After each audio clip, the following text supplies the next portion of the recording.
Social మీడియాలో TDP అగ్రనేతలకు వ్యతిరేకంగా వ్యాఖ్యలు చేసిన పులివెందుల టీడీపీ నేత పార్థసారథి రెడ్డి క్రమశిక్షణ కమిటీ దగ్గర వివరణ ఇచ్చారు.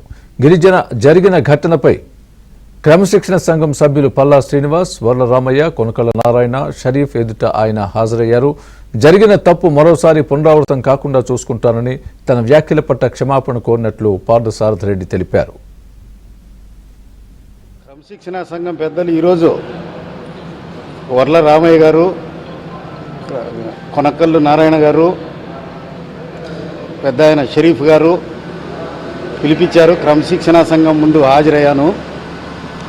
విజిల్ దాంట్లో నేను ఇచ్చిన ఇంటర్వ్యూలో తప్పుగా మాట్లాడినందుకు సంజయ్ షెడ్డి గారు, మాకు పార్టీకి లీడరు చంద్రబాబు నాయుడు గారు, మాకు తండ్రి వంటి వారు, పార్టీ పైన వారిపైన అనుచితంగా మాట్లాడినందుకు ప్రథమ తప్పుగా మన్నించమని కోరినాను. హృదయపూర్వకంగా స్వీకరించినారు.